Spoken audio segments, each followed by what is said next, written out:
In this episode of the podcast, we're talking to one of my close friends, Michelle Ford. Now, Michelle is a photographer and she's highly creative, but that's actually not her primary line of work. Monday through Friday, Michelle works full-time in software development as a highly successful project manager. But I wanted Michelle to come onto the podcast for another reason. I've actually used Michelle quite a bit over the past few years as a sounding board for Stupid Simple Relationships, the first book that I'm writing. I find her to be a very wise person, has very unique experiences, and she's happy and in a place where I just wanted to kind of dive into what's helped her to gain that perspective on life. Let's go ahead and jump into the episode. This is the TSS Podcast. It's a place for authentic conversations to uncover the stupid, simple truths that help us succeed in business, create better relationships, and lead more fulfilling lives. Welcome to Think Stupid Simple. Oh my God, we're not forgetting to light the candle. I don't forget anymore. This is now part of the process, the artistic process. And now we have a huge, humongoid candle. For your foreground. Yes. I've been listening. Is it in the foreground? I don't know. No, it depends where you're shooting from, right? Michelle. Yes. Thank you for coming in. You're welcome. Thanks for having me. We have been friends now for quite some time. 10 years? Yeah. I want to say 11, actually. 11 years. 2010, right? Didn't you start in 2010 or something like that? We started in 2009, but I don't think we met you until a couple years in. Yeah. It was at WPPI. You guys were selling undefined bags. Mm-hmm. That was my least favorite of our businesses, the bag business. Yeah, I can imagine. That wasn't fun. You've had a really fun journey, and it kind of, we talked and brainstormed sort of ideas around this episode. And I love the emotional and mental space that you are in. You are a happy 40-year-old single mother and enjoying life. And I thought we would talk all about that. But you have kind of a secret too. I do. Do you want to tell your secret? No, I don't know what secret you're talking about. How old are you? Oh, that's not a secret. I'm 48 now. That blows my mind. Anthony, can you believe that she's 48? I'll be honest, I thought you were like 31. I know. Oh my God, I love you. You look like you barely turned 30, which is kind of a wild notion. So you are 48. You are happy. You are loving life. You have two beautiful daughters. And I thought we would talk about all the awesome stuff that you've accomplished and the things in terms of mind space that has gotten you to this place. Yeah. You know what's funny? What? You're saying right now that you like how happy I am. It's probably not what you have said like a year ago. A year ago. I'm trying to think. You've always, as far as I've known you, even when dealing with stuff, you've always maintained like a really positive outlook. That's all you can do. Not really. You could do a lot. I guess. You could things. wallow in the misery of it, but what good does that do? You can't stay there for too long. I know people that do. I know lots of people that do. That's true. I do too. Yeah. I do too. So I thought it'd be kind of cool to talk about some of those experiences. You are also a woman in tech, which is awesome. I mean, you were one of our photographers for quite some time, and then you actually decided to focus purely on tech and your family and living life, which I think was a great decision. Not because you aren't talented as a photographer, you are, but there's only so much time a person has. But you've always been very technically minded. So where do we start? I don't know, but I think you should start by telling me. You made a comment to me, I want to say a year and a half ago. Was it offensive? No, I never followed up on it though. You said, it's a good thing you didn't stay in photography. Did I say that? Whoa. Yeah. And then I never asked you what made you say that. Did I say that? I guess I could be offended by that, couldn't I? I didn't even leave photography at that point was yet. Was that actually what I said? I'm pretty sure. I'd have to dig up. I bet you it was on text too. It might have been that you're making the right decision. Maybe. I don't think I would have said like, it's a good thing you're not in photography. Or it's a good thing you left. I don't know. Something I like can tell that. you my headspace for it. Okay. My headspace for it was that I saw you kind of straddling the line. You weren't really in it and you weren't really out of it. It was just like this weird, it's occupying my mental space, my time, but it wasn't like giving you fulfillment. It was almost like you were holding on to it out of a sense of guilt. Like, I've done this for this long. Do I want to give this up? Yeah, I don't know. I'm not quite sure. You're right. I focused on it a lot when I left tech. And I didn't know how to just be the stay-home mom. I did not know how to do that. So I got busy and I took a hobby and turned it into a money-making scheme. I know, and that I think that's an issue that a lot of people have. Yeah, probably. And then I invested so much and it was making money, but then it wasn't enough.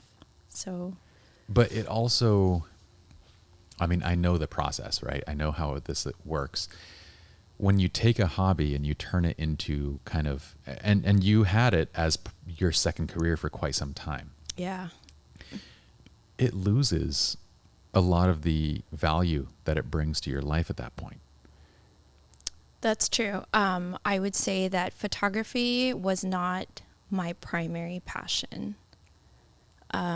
I think that people who are passionate about it, like you, for example, you're constantly hunting after what can I do different? How can I replicate this? Let me study what makes this work, what makes this not work, and then drive it up a notch or 5. And I was not that. Yeah. I would also say that I'm not passionate about photography, though. I'm passionate about what you just said. The process the and process. the framework of getting to that place. That's what and so for a long time, photography was my primary medium in that. But yeah, when you turn something that was once your hobby into kind of this profession, and especially when you already have another job, then when you're doing it, you're kind of like, this really is no longer fitting my emotional needs. It's another job. You know what happened to me was the studio that I was shooting for was sending me everywhere, right? Yeah, They you covered were all of busy. my travel expenses. I was going to Europe. I was going across the US, seeing places that I never would have seen on my own. Yeah. And that I absolutely enjoyed. And that was probably the hardest part to walk away from because I literally just turned that off this last December. Yeah. I said no, and I'm still kind of crying. I literally had to turn off my follow on Instagram for the person that I converted it over to. Like, I can't watch. Oh no. It's like serious FOMO.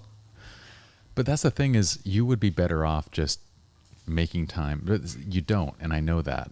But you would be better off just making time to travel to those places and take your own pictures. Don't be shooting for other people, taking your own know. pictures. But yes, as a job, it kind of gave you the excuse to do that and to feel productive. But what you needed isn't more productivity. You're already incredibly productive. And that's why whatever I said, it was out of that mindset of like, dude, this is not like you're living in this space of like just both of these, your job and then your second job are both taking from you. And what you got and what you love about photography is gone. You know what? Let me caveat that with, because what you're saying is it was taking from me. I also believe that I used the busy to keep me from wallowing in misery. That's a thing too, for sure. Right? Like, I literally occupied every possible minute with something that would keep me from just driving into my mental cave. I know that feeling 1000%. As my marriage over the years declined, I made myself that much busier in the business. It was like for every 1% change, I was 1% more in the business until eventually I was just the business. I remember this about you, and if it wasn't the business, you were out running. Yes. At one point it was, I think I was working out for almost a period of like 3 years straight, 2 to 3 hours a day, till my Achilles tore because of overtraining. So I do know that headspace very well for sure. And you're somebody who's very strong and very in her own head. Too much. So I can see that. But again, I get back to like what Michelle needs is to grab her phone or grab whatever camera she wants and just go down to the beach and take your own damn photos. Like just shoot for yourself. I'm working on it. Although these days, since I said I was done, I keep telling myself I should just start a project that'll get me going again. And honestly, I haven't even found it yet. I haven't found the motivation to do it for myself, and I'm being okay with that. I'm figuring that when it's time, it will show up again. In the meantime, I'm photographing the kids.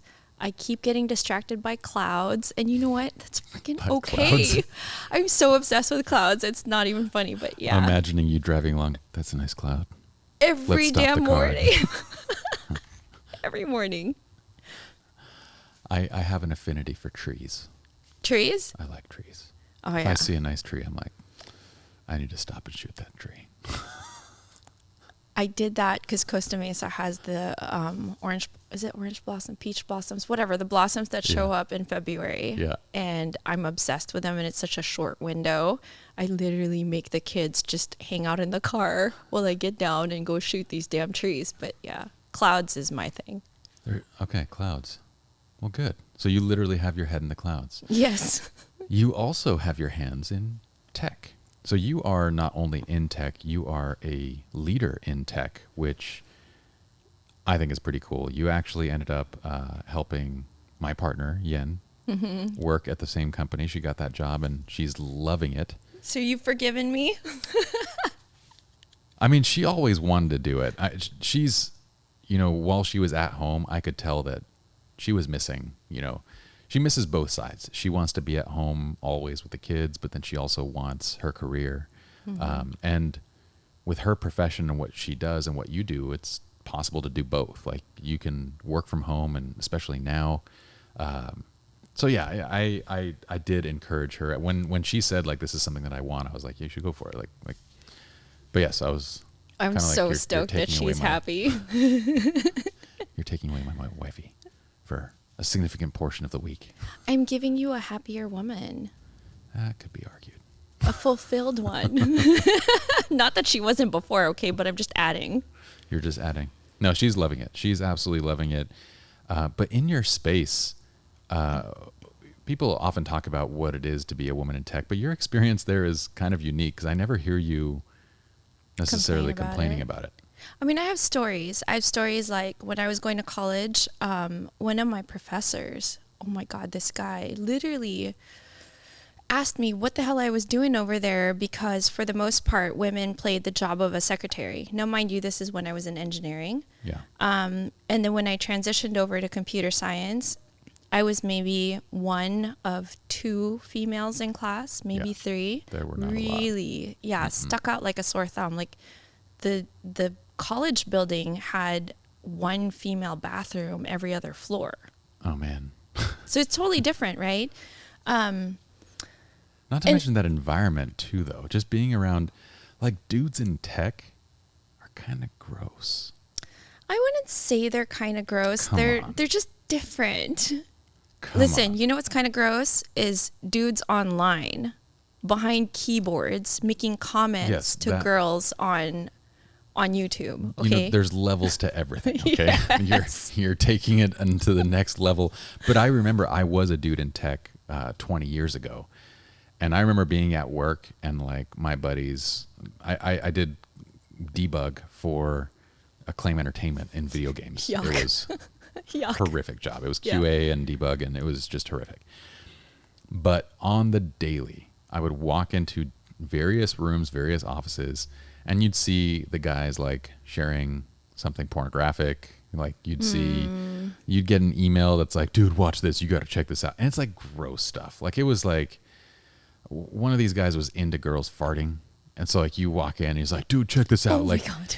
I kid you not. It was, it seemed like every guy in that office had some sort of weird fetish, and there was no qualms about talking and sharing. And mind you, this is like before I went on my Mormon mission. So I'm like, trying to be a goody little two shoes at that point.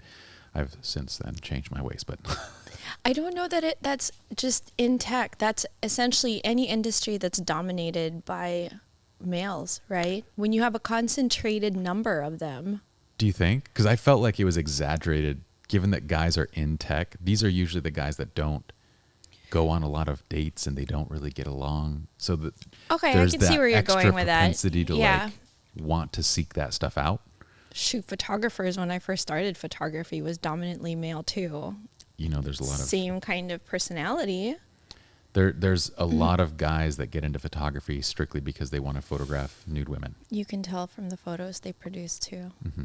There's a certain thing. One might argue you can tell by the way they look as well. Oh yes. Let's not get Let's too not dwell on offensive. it. But okay, so I worked in the fashion retail industry before I started in tech, and that's dominantly women. And it has its own stereotypes that it lives up to, like what that environment is like. And I ran away from it. I didn't fit. I didn't like it. What I are some of those hated it. stereotypes? There's a lot of feelings in that space and a lot of offended feelings. Feelings. Yes. I feel like we have a lot of feelings right now. Oh my God. Goodness. And I felt like I had to defend myself often, more than I just had the energy to. I just want to work. I don't want to have to deal with. I think one of the keys to you being happy, given all the things that you have experienced and where you're at, is that you've always had this mindset of, at least as long as I've known you, maybe you can clarify if I'm right or off on this, but you've always kind of have a don't give enough attitude. Like, this is what it is. Is that just since I've known you? I think I hold myself up that way. I have a lot of internal struggle, a lot. And I deal with it on my own. When the lights are out, right before I fall asleep in the freaking shower where I can just cry in private. You fall asleep in the shower? No. Sometimes I do if I'm too tired from the night before. No, I mean, I'm glad that I come up across that way. I don't really feel like I have to I'm believe so that that's part of oversensitive. why you don't care, or part of why you have probably not felt a certain way in tech is because I think you let things glide off your back. Like, not everything bugs you. No, I think so. I'm a problem solver at heart, right? I understand a problem. I figure out what makes it tick, why it is the way it is, and then figure out the solution. I'm so caught up on that. I'm really not worried about feelings at that moment. And I just drive for how do I get it solved? Okay. And how do I rally all the people around the solution? Now, trying to referee all the possible solutions and from the sources of the solutions, that's where you start dealing with feelings. And in tech, guys seem to be driven by the solving as well and less about the feelings. There's ego. There's a lot of ego. I do know how to work my way around that. And making sure that everybody's voice is heard and building on their contributions rather than tearing them down. So I've learned that along the way, but it makes it easier to maneuver in tech. Well, and specifically your role is you're a project manager, aren't you? I'm a product manager. Product manager. Yeah. So you have to not only get the team to kind of build out this final thing, whatever that piece of product is, but you have to get them to do it cohesively. So you're managing every single person's emotion and state and productivity. Yes, I do manage their emotions and their productivity, but I give them the why. You know how you operate in the way you think of things? Like, you have to know why. Yeah. Everybody that I've encountered in this space is exactly that way. If I tell them why I want something to be a certain way or what the problem is and why the problem exists, then they're just all about the how do we fix it? Going back to, I am curious why you haven't felt you're in a space where even today, like, it's dramatically better than what it was 20 years ago, 30 years ago, but you're still in a space that's dominated by men? Why is it that you don't, Why am I comfortable? not just comfortable, but you don't necessarily have a lot of these experiences of like, oh yeah, I felt like, this Oh, was yeah. totally misogynistic and this was, totally this thing. And I'm not saying I don't have that story. I think the journey is an evolution of where everybody is right now. So when I started many moons ago, like I want to say 16 years ago, many moons, as young as I look right now, I looked even younger then. The bigger challenge was proving to these people that were senior level, really knew how to do what they do, that I have a voice that's worth listening to. And my fight then was about age, seniority, and credibility. They would treat me the same way as they would treat a fresh college graduate, regardless of gender. Now, did a male counterpart get ahead faster than I did? Is probably one question that you can explore and determine, did he have an edge? And in fact, there were two of us that started about the same time with the same kind of role. I was just better. I was better at it. I was better qualified. He didn't last. And in that case, gender just wasn't an issue for me. Now, when people relax around the coffee break room or at lunch or after work, do these kinds of conversations that you were hinting at show up? Heck yeah. Do I know how to play in that space? Yeah. you have kind of a naturally masculine Energy anyway. Yes. Mind you, I grew up in a convent school, right? I was raised by nuns. That makes no sense. You would think that I would cower at this, but I think I just figured my way out. I don't know. I just kind of grew up into it. You were raised in a convent school. Yeah. What was that like? All girls, very conservative, nuns in the Philippines, where you're told that, get married and whatever your husband says, you do. Which never sat well with me. I could see that not sitting well with you.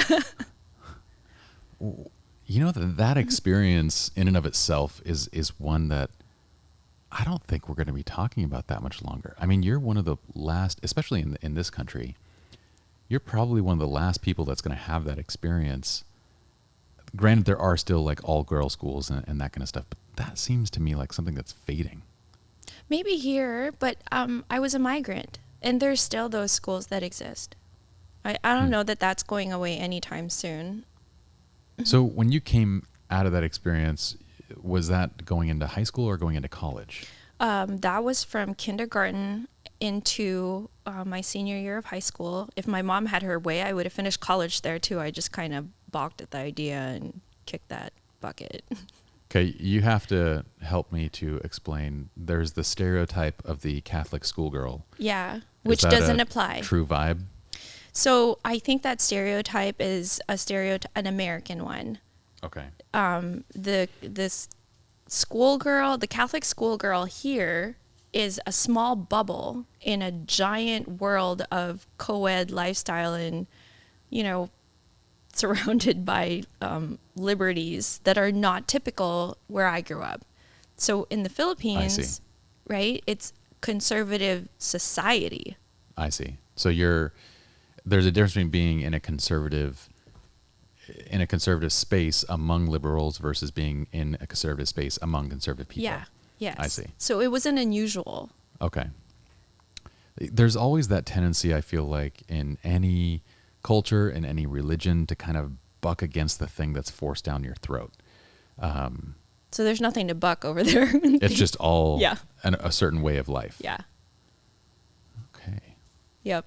So what was it like then when you first got over here? No, that was scary. That was a cultural freak out moment because I came from such a conservative space and How old were you at the time? I came here and turned 18 here. Like I was at the cusp of 17 to 18 and I walked into a community college, which was a shock already for me. In the Philippines, you graduate high school, it's not a question of are you going to college, it's where are you going. Mm-hmm. And when you step in, that entire freshman batch of people, they're all 15, 16, 17-year-olds, because sometimes we didn't have 7th grade, sometimes we didn't have 8th grade. So it's a very young crowd, and they're all like-minded, right? Raised in the same culture. I get here, and community college is like, what the heck? There's adults, like actual adults. The guy that was sitting catty corner for me in one of my classes was a grandfather who had the audacity to reach over and touch my bare knee with his hand for no reason, and I just froze. I didn't even know what to do. Like, what the heck's going on? Oh, wow. And I felt violated. That's pretty creepy. Yes, it was. Okay, talk about creepy. That was my first creepy moment. American experience. I'd never had that anywhere else. Yeah. And he totally crossed the line. What? Was he just asking a question? If I close my eyes and look back now, he was definitely trying to be flirty, right? But I didn't know what to do Ew. with it. Yeah, it was totally gross. As At an old 18, I dude? literally looked like I was 12. Yeah. See, if we did the math on this, Yeah. if you are 48 but you look 30 at 18, you would look about 1 year old. It's disgusting. Either way, it was just disgusting. That is so incredibly creepy. Okay. So then you weren't married at that time, right? No. Okay. So walk me through then. You're in the States. Were you with your family? Did your family immigrate over here? Yes. Okay. So we came here. My mom forced my dad's hand and said, we're moving. So we moved. My godparents were already here. So we moved within the vicinity. That way, you know, you've got ties. Came here, went to college, started my first job in the family. I don't know. Where do you want to go from here? I guess I'm curious as to, you came from such a very traditional conservative educational system and culture. And then you're at 18 years old, which by and large developmentally at that point, most of those things are ingrained by the time that you're 18. Yes. So that's a huge shift and adjustment, like psychologically. And now, granted, this is 30 years later, where I look at you and you're very open-minded. I'm trying to figure out where this transition happened. What's the evolution? Yeah. I was super sheltered too. My mom was so strict. And then, did I tell you that at 14 I thought I was going to become a nun? I was so determined. I thought I had the calling, seriously. But I think that's probably where the evolution that you're asking about starts. I was 14, sophomore in high school, and I thought, oh my God, I want to be a nun. I feel the calling. I was literally going Is to it church. called that? Like you feel like the Oh calling? yeah. Oh yeah. Oh, wow. Yeah. I was going to church as much as I could. We had a chapel in school. Participating a lot. And I think one day, in the middle of prayer, I was kneeling, really feeling it, you know, no mockery there, like really feeling it. And I looked up and then I was upset when I realized that it was performance. They were saying the words without really meaning it. And here I was trying to really feel every word, like the strength of language, the clarity of it, the meaning behind it. I was digging deep and looking around, understanding that I'm alone in this. Why is that? Even the priest is just saying the words, and I don't see the meaning floating around. What was it that clued you in on that? What were you looking for? I want to say it was a combination of, there were some family problems where infidelity was an issue, and recognizing that I was being told that I should go be a good person, go to church, do the whole religion thing by people that didn't live it. That is such an interesting concept, because it's one of the premises that I wrote about in the book that you've read every single version of. Almost. But the idea of like we have this in our minds that our core values are centered around one's religion or one's belief system. And in reality, not only are we so far off on that notion, but the reality is that if you want a general rule of thumb, you are more likely to share differing core values than with the people surrounding you in church than you are to share identical ones. That it's more like everybody has a different reason for doing what they do. And that's the actual underlying core value. It's not that you are Catholic. It's not that you are Buddhist. It's not any of those things. It has nothing to do with religion. It has to do with the reason that you might practice that religion or the reason that you might do anything else. Why you pick up a book. You don't, someone that says, oh, one of my core values is reading or education. No, that's not your core value. Your core value is why you believe that that's actually important. That's what's driving the whole thing. So I could totally see that, because for so many people, especially if you grow up in a society, in a culture that is all predominantly conservative and Catholic, there are many people, maybe the majority, who are doing it socially because that's what's socially accepted. Mm-hmm. There's many that are doing it traditionally because that's what their parents are doing, and it's really just about them being respectful of their parents. There are many that are doing it just for acceptance. They want to feel like they belong. And then you have a small subset that are doing it because they genuinely want to be spiritual or they want to grow spiritually. Right. I think some people, too, if you want to add to it, need the structure. For sure. And something to measure against, right? For many, it's probably structure that drives them. And that is one of the benefits of a religion, is that if you have a hard time self-regulating, mm-hmm. then it gives you a structure to do that. Yeah, I would say part of my evolution from coming from a very conservative, very religious society, right, that was pressing on you the concept of right and wrong, hell and heaven, the empathy kind of kicked in at some point, like really hard. On the one hand, one of my aunts used to say all the time, how would you feel if you were in that spot? And I started thinking through that and started letting go of the idea that there is just a right and wrong, and starting to embrace that there's a right for you and a wrong for you at that moment in time, and that it might change based on experiences, based on a collective evolution. When you were thinking this? I mean, I wouldn't say that formulated as that concrete of a thought at 14, but looking back now, that was the start that I can pinpoint of that journey, and I can pick out the milestones of how it evolved over time. It's true that I questioned religion as a whole and how people actually subscribe to it when I looked up that day and realized that the people that were pushing me for this goodness, this concept of goodness, couldn't uphold it themselves. And their fault at that time when I was looking at it was infidelity. Now, did I forgive infidelity at that point, or even subscribe to the notion that I could be right or wrong? No, at that point, I believed that infidelity was wrong. And I hung on to that for a really long time, through 2 marriages, in fact. But I would say now, if you asked me about infidelity, this is how far off the evolution frickin' rocket I've come.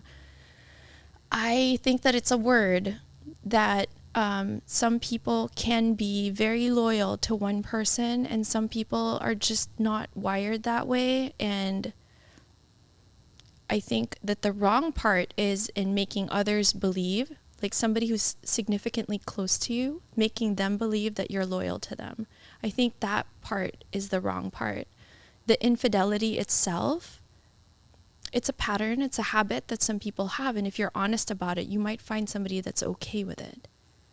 That's a very interesting thought. I mean, what you're essentially saying is that it's the real wrong there is the misrepresentation of who you are. It's going into a relationship and presenting yourself as something that you're not. Right. When in reality, but it's not socially okay to go into a relationship and say, I want an open relationship, or that's not a social reality. And that's such a crazy aspect to relationships, because so much of it is based on just what we grow up learning, like what is socially acceptable by cultures around the world. And it's highly dependent on that. And I think that's what makes it hard too, to be open and transparent in a relationship, because we're always trying to guess and anticipate what is okay. Yeah. And I don't want to generalize this across, the like Chinese culture, but I will say that when I was in moments of struggling within that marriage, I was told by several people, several of my Chinese friends, that it is more acceptable to be to have an affair than to get divorced. It was that is culturally, one is worse than the other. And again, I'm not even going to say culturally, for those people that told me that, but it seemed like it was like, from everyone that I'd talked to, those two things were not the same. And divorce was far worse than not being loyal. I don't think it's limited to the Chinese culture. I don't think it is either. I don't even know. I don't even know if it's the culture or if it's just those specific people that told me that thing. But I know it's a mentality that exists cross-culturally among many different people who would say, it's okay to fool around. It's not okay to get divorced. And once again, that's a social notion. It's not. Yeah. Like, I would love to unpack the why. But it seems like getting to a place where you're happy, especially having gone through plenty of different experiences, there has to be a point where you just say, I don't care what other people think or do or nothing. It's the whole concept of just kind of F off, I'm going to live my own life. I aspire to be that way. It's like I said, it's a constant struggle. It's an inner battle for sure. And there's a lot of things I've learned how to let go for sure. But there's some things that oh my God, it's just a cultural foundation, and you can't always shed it. I'll have to think of an example, and when it comes to me, I'll hop up from my chair. But well, so when was your first marriage? When did you first get married? oh my God, I was so young, 22. I was 22 with my first marriage. And he was younger. My only marriage. But he was younger? He was younger. I was younger. Yeah, he was 21. I was 22. It was my brilliant idea. I'm the one that proposed. Oh my stinking gosh. Of course, I was the one that exited too, but whatever. When did you feel like that was going south? I suspected along the way that I got married for the wrong reasons, and but I was also raised. What were those reasons? God, I was such a poser at 22. Like, this sounds like a great idea. Let's do this. And then since I signed up for it, you make that bed, you got to live in it. It was that. And, it goes back to cultural norms. You said you're going to get married, and I got married in the Catholic Church. There's no such thing as divorce in the Philippines still. There's 2 countries left. It doesn't even exist. No. Every time I go home, my Philippine passport, because I'm dual citizen, still has my original married name. They will never shed it. He would have to die. Wow. Yeah. That's wild. It's so crazy. But okay. So that divorce literally does not exist in that culture. Correct. But yeah, that marriage lasted a few months shy of 10 years. Damn. And at the 5th year, I remember there was a pretty big bump, and I worked my way through it. Another bump at 7, and on the last year, I'm like, I was done. Was there general happiness up to that 5th year, or was it issues throughout? You were just kind of working through it.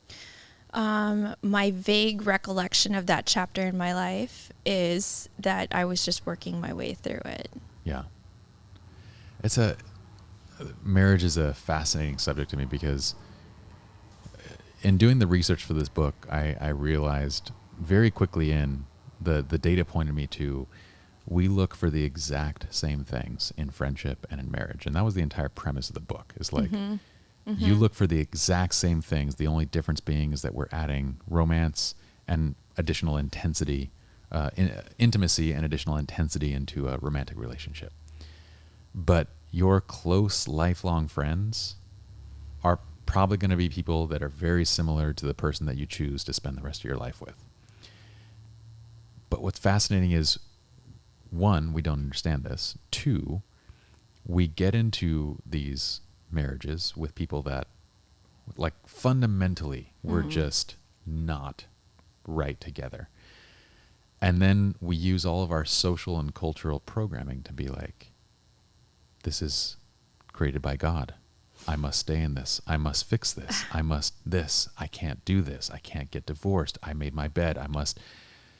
And we are socially and culturally reinforced to just sit there and try to fix something that's inherently broken. Okay, let's talk about fixing and breaking and how I'm a solver, right? That first guy was a project.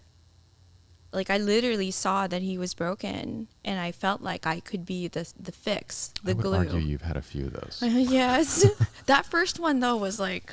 Like legit fixer? That was legit, yeah. You got the 1,000 piece model from the store, and you're just one by one gluing them together? Oh, my God. His sister couldn't understand why I left, and then a few years later, she messaged me, and she goes, okay, I get it now. The amount of judgment that a person receives in going through a divorce, I feel like for me was one of the biggest, like to get to a place where you can just live and be happy, and you have to go through some shit like to get to that place. And for me, going through my divorce was one of the biggest catalysts of like pushing me over the edge of, I just don't give a rat's ass what you think. Wait, so you're saying judgment from others, not judgment from yourself? Judgment from others. Okay. Judgment from myself was also one of the things that kept me in for a very, very long time. I would argue that one's a loud voice. It's very loud. But it blew me away how when this was all going down and I was going through that divorce, that everybody around me, closest friends to people that I'd known for years at church, I had served in some fairly high positions at the church, and it blew me away the questions that I would get asked. Like, instead of supporting both people, there were a few that tried to be supportive of both people. Most, however, were looking for who was to blame. And I had people coming up to me like, what did you do? What did you do? And you're the one they blame first because you're the guy. My own, like the person that was right above me in my calling. I'm not going to say what specific role it was because you would be able to work your way back and figure out who. But I was in a very high up position, and I'd been serving under his direction for years. And he came up to me and he goes, be honest with me. You cheated, didn't you? Oh my God. And I was like, what in the world? You think that I'm coming to church and doing all these things that I'm doing and volunteering and doing and you think I'm just like two-faced and living a lie? I was like, I thought you knew who I was at this point. And he's like, it's okay, you can be honest. And I walk him through this story and he goes, so you're telling me you didn't cheat? And I was like, no. And he goes, every guy I know would have cheated under those circumstances. And I was like, are you kidding me? I was going to say, Like, there's a point of reference, Pi. What's that? I mean, for him to ask that question means that it's feasible because there's a precedent for it. That's what he's seen and experienced. Yeah. Maybe. I guess for me, I've stopped trying to explain other people's values based on the way that I see the world. But one of the things that I could never understand is, why do you solve one problem by creating another? You know what I mean? Like, Yeah. you have a problem inside the marriage. You don't fix that problem by going out and starting another problem. I would argue that they probably didn't see it that way. It's called escaping. That's why I try to explain it, because like I don't understand that mentality. You know that, like, you trying to explain somebody's behavior based on your set of values when theirs completely differs is impossible. Yes. You just sit there and go, I don't get it. Why would they do that? Why would they do that? I don't understand. Why Oh my would they God, do I that? spent so much time trying to understand, though. No point. I think there is a point. That's how I got here to where I am right now, completely content, regardless of what goes on around me. Okay, tell me. So let's take that concept of infidelity, which is where my journey of being empathetic started, right? My dad had a lot of affairs, a Okay. lot. gosh, there's still people that find me on Facebook that I worry. Are you a sister Like, or a are we brother? related? Something like that. Or they were my dad's girlfriend or whatever. My dad's passed away already. But yeah, frick, if somebody pinged me on Facebook, I'm like, oh crap, who are you? So Wow. infidelity was a constant story in my family's journey. Once again, more okay to be Yes. Than to be well, than to first be of all, you divorced. can't It's not get possible. divorced. Yeah. So yeah. So you just have affairs. So you work through it. Work through affairs. Yes. So you work through them. So it's not an uncommon story for us. And I was angry for a really long time. And there was one point where when my parents finally got divorced, because we were here in this country where they allow it, my dad tried to justify it to me. And he said, well, your mom didn't put out. That's why I went out. I was mind blown. I didn't ask for the reason. I was angry because I'm my mother's daughter. I watched the pain. I watched the evolution in my family, like all those reasons, right? And I couldn't accept it. And all he did was fuel the anger. It took me watching people that I care about around me struggle with their own relationships and make mistakes or be distracted by other people and either step wholly into infidelity themselves, either with their girlfriend or their, in their marriage, or to even traipse around it, to start softening my thoughts about it, right? Because these are people that I know, that I care about, that I understood that action didn't change who they were for me. It changed for who they were with their relationship and where they were going to cause pain. So there's that. And then to have experienced it myself and now put myself in the position of, how do I understand how this happened? And then I started arriving to, okay, well, that's interesting. Because when my dad finally got divorced with my mom and he was considering marrying again, one of our conversations was, Dad, are you sure you can do this and get married again? I feel like you're not wired for it. Why don't you just find somebody who's okay with you having many relationships? Or maybe, don't get married. But he himself was raised by a traditional mindset of, you have to get married. Or you have to pair up with somebody and shackle yourself to that concept. He was so bought in, he couldn't think of any other alternative, which is sad.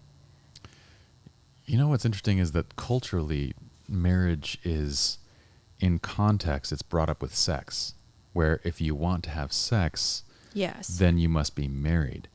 And what actually needs to happen is we if you want to teach people to abstain, by all means. But what needs to get attached to marriage is engagement, is the actual process of being connected to somebody, of being on the same wavelength, of connecting versus sex. Sex it should be a byproduct of all of those things. But instead, we have in this mindset of like, I want to make it legit. Like if we're like, no, I mean, you either teach your kids to abstain or you teach them to, have safe sex, whatever you want to do.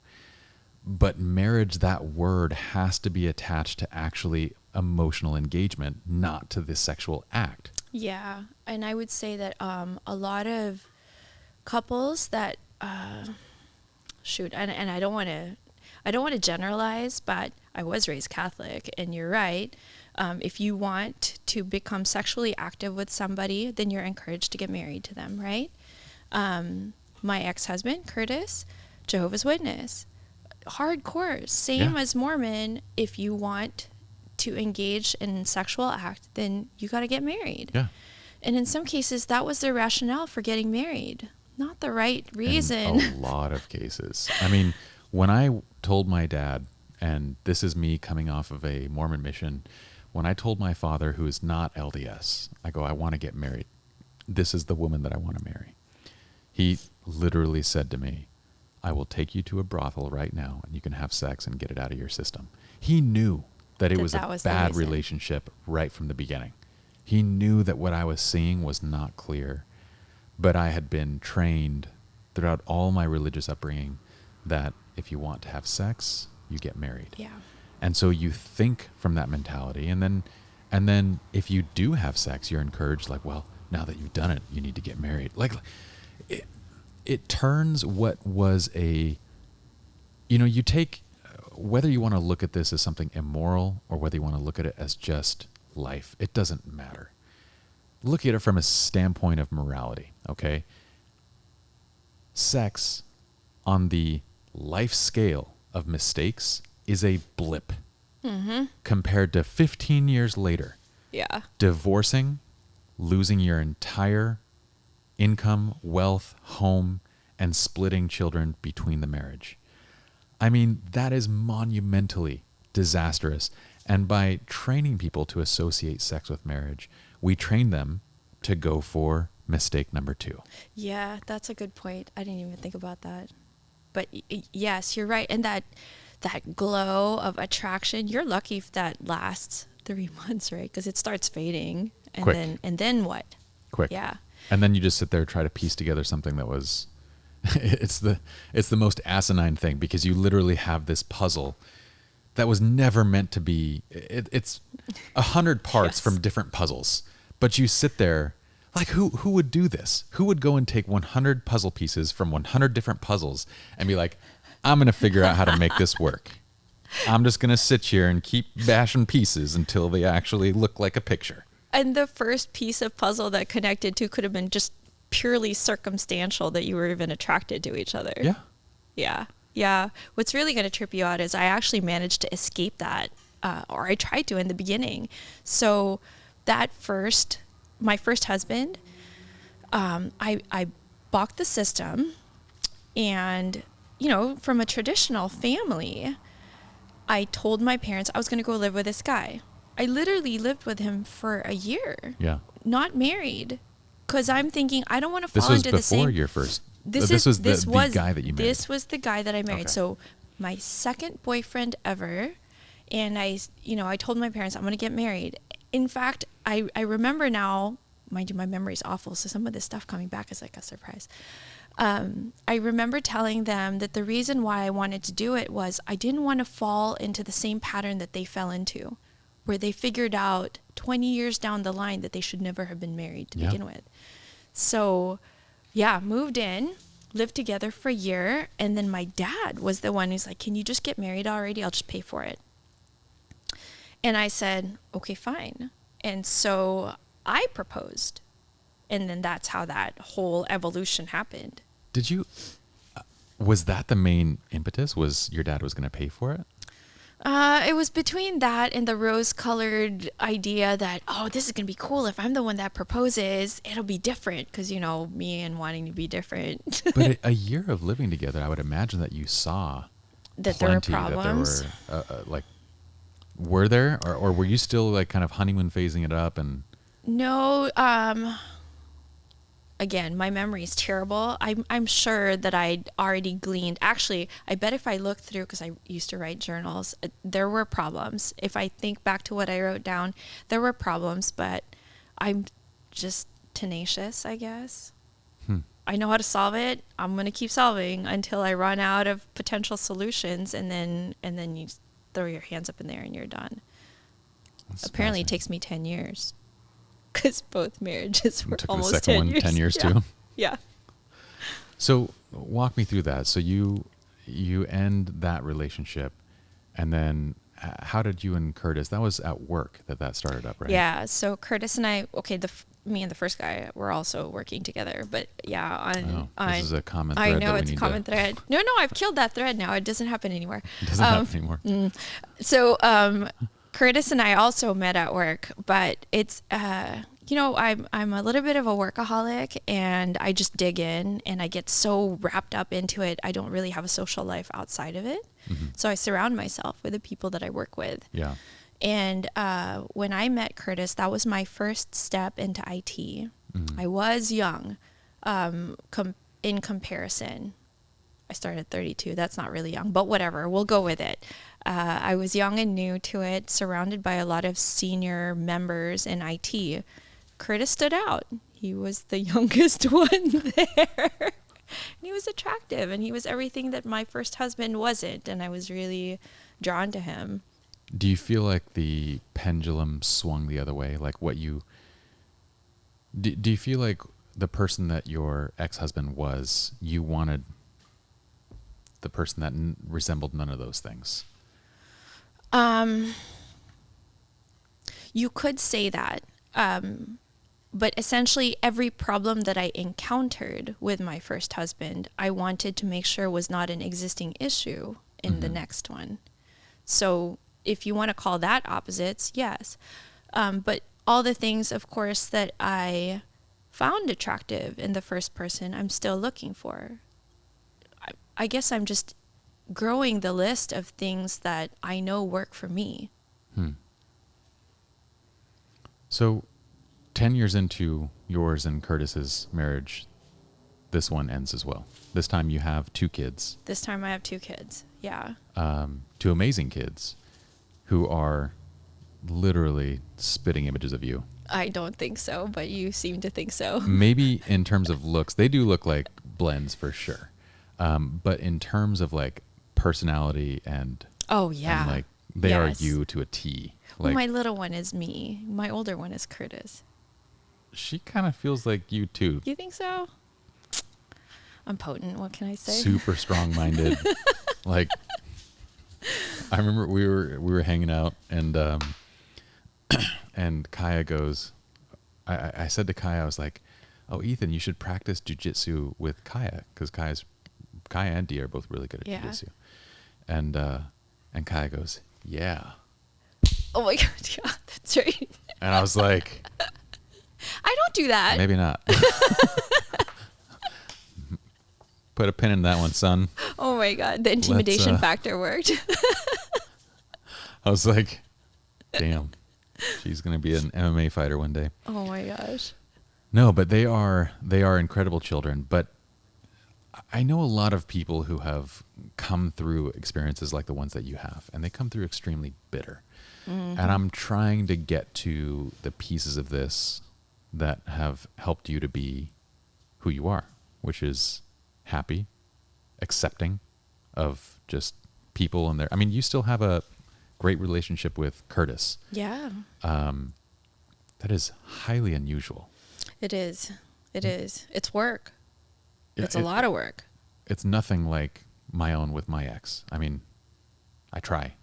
It's like, and I'm sitting here going, this works for Michelle and Curtis. It takes 2 though. For sure. But you have come through this other side. You have 2 kids. You have done all the things that you've done, and you're not bitter. You're happy.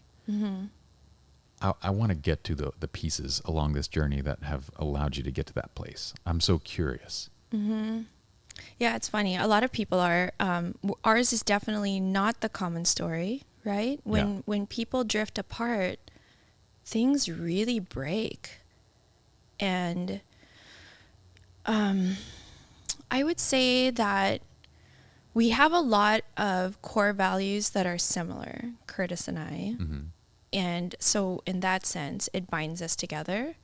I'm also arguably a very strong force to contend with, and Curtis will swim along with the direction that I pull.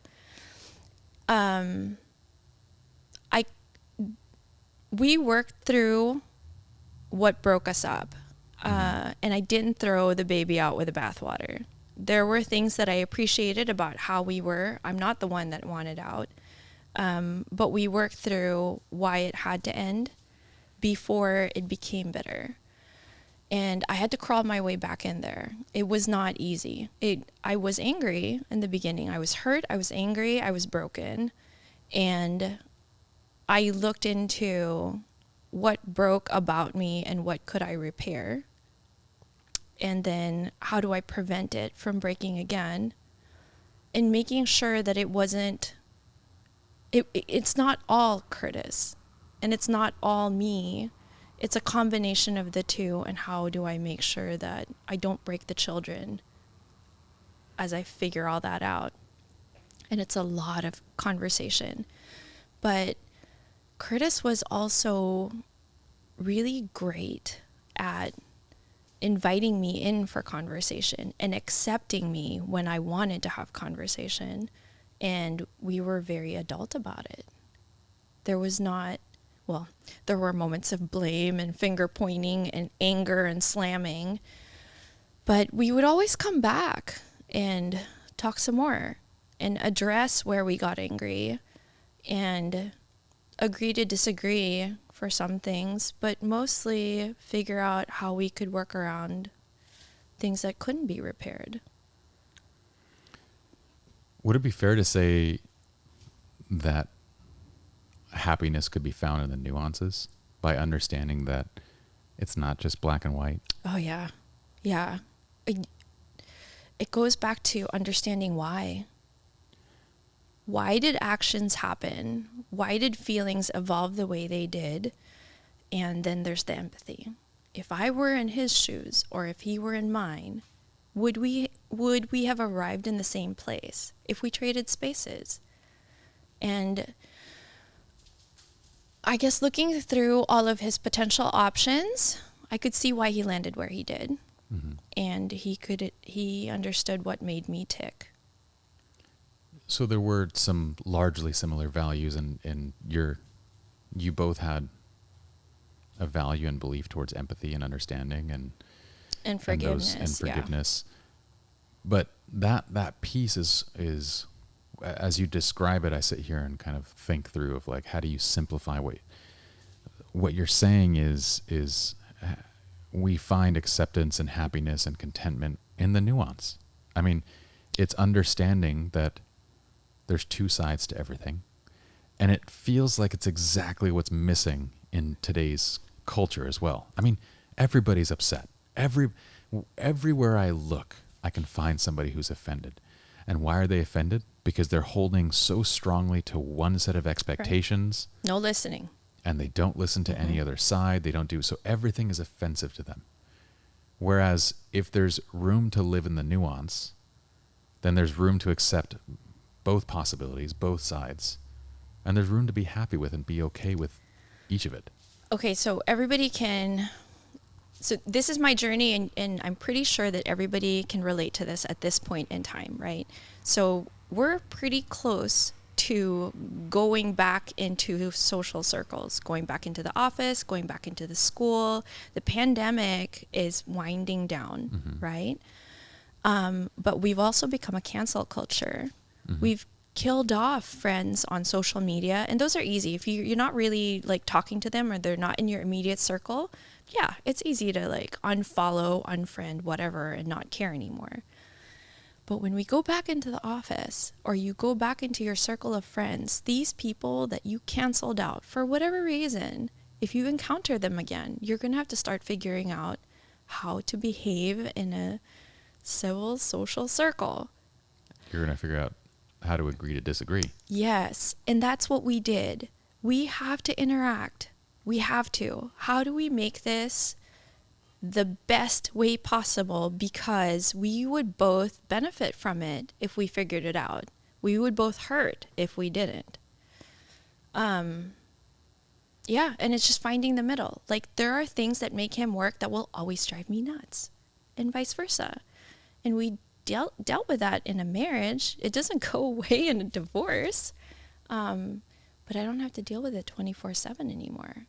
I just need to understand it enough for me to not be hurt by that action, and know that any future whatever he does no longer touches me the way it did when we lived in one house.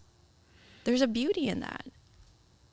Yes, and I sorely feel for, I don't, maybe it's a slightly pessimistic outlook, but I don't know that we're coming back from where we all took things in 2020.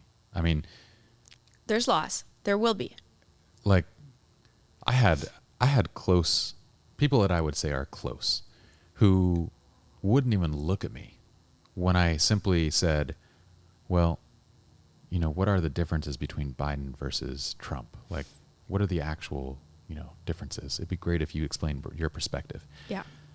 I was told by people close to me, like, the fact that you even entertained that thought. And I was like, wait, what? I was not expecting that. I'm asking for your opinion. I was not expecting that. But that to me seems like the exact opposite of the place that leads to happiness, contentment, except, because you set your expectations up so heavily one way that you have no other option, no other choice but to be offended by everybody that differs. And believe me, there's going to be so many people that differ. So on a regular, everyday basis, you're just pissed off because there's no chance that in a day you're going to encounter 20 people and 19 of them are not going to have differing opinions than you. Right. Right. So it feels like we've set ourselves up for this so dramatically that like we don't live in the nuance anymore. I mean, it's part of the reasons that I felt so driven to create this podcast was I wanted to live in the nuance. If I couldn't do it, in everyday life, I at least wanted a place to be able to bring it back into my life because that's where I feel like you actually learn. But see, I'm not talking about reestablishing a circle with, 20 people that might have drifted from you, right? That's the easy part, is that I was only focusing on one. So just like you invited somebody to have a conversation, it takes the other person to shake your hand and get into that conversation. So that's my point. Curtis was gracious enough to accept that I wanted to have a conversation and work through it. If it was one-sided, it would die. It would die on the vine. I would argue the opposite, though, because you haven't just done it with Curtis. You've done it with each of the people prior. Yeah, I'm convincing. But you found a way to accept each of those different individuals and to not, again, to me, you get to a place where if you can't accept or you can't understand or you can't empathize or you can't look at the nuance, then you land at the place of bitterness. Yes. Now, it works for me and it doesn't work for me, right? So with my first husband, I tried to open the door of conversation and that was very troublesome for 3 years. I finally had to close the door. It went too far south. He was crazy. And then with Curtis, that handshake has blossomed into a really good friendship. Like, we really get along a whole heck of a lot better now than we were when we were married.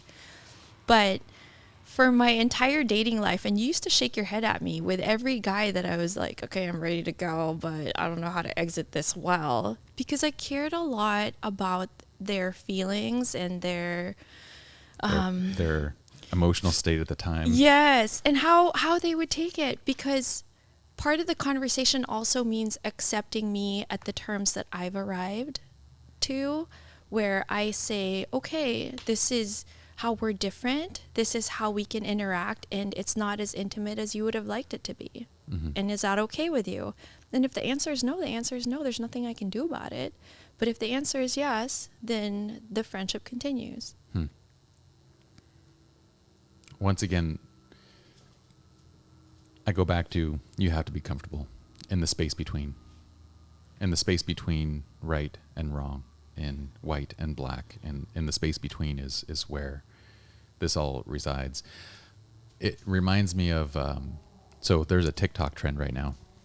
And I have to explain the TikTok trend because by the time this is released, within 1 month, this trend will have been so old, so buried within the month.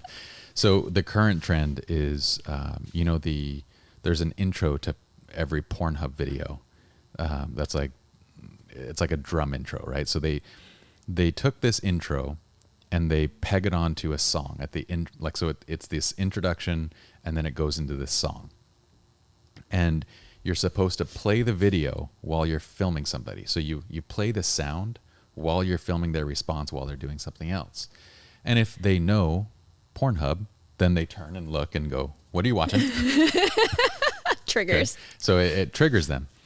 And I saw like people are doing it to their husbands, doing it to their kids, and it's pretty funny. It's pretty funny to like see, something that's so culturally not accepted, but that everybody knows. Recognizes. That's tripping me out right now. Yeah. So this one wife plays it for her husband, and her husband is completely oblivious, is just doing his thing, and like the sound goes. And then she writes the caption, see, just to prove that there are still good and faithful men out there. And I thought, that's exactly what I'm talking about. It's the attachment of, say, knowing what pornography is, or knowing that website, or whatever it is, that attachment to being a good or faithful person. So I thought, interesting. What a great unintentional social experiment. I'm going to go look at the comments. And sure enough, the comments are just blowing up. Like, you're saying that if someone looks at porn, they're a bad person. Yeah. You're saying that, your husband might have had his headphones in. He might not even been paying attention to you. It's unrealistic, by the way. Yeah, it like there's so many other explanations that go on. But then there was the group of people that agreed. There was the group of people that were like, yes, if a man does this, they are evil. And I'm like, where's the nuance? Where's the nuance of like a man and a woman both bring that into their relationship? Yes. Where's the nuance of, like there are so many different places to go.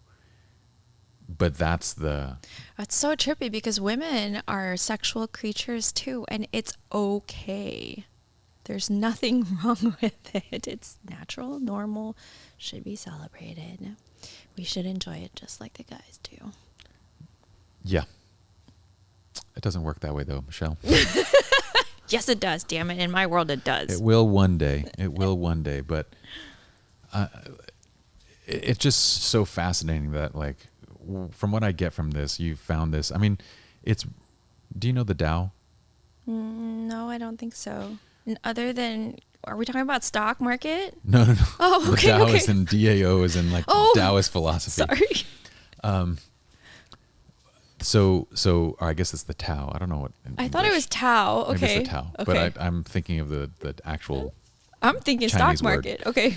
So Taoist philosophy is very fascinating because it's funny because the culture that it comes from even doesn't really live it necessarily, but it's all about the middle way. It's all about this living in the in-between. It's finding that there's a balance between white and black and good and evil, and everything is in shades of gray. Yeah, everything is found in the middle way. I need to look this up.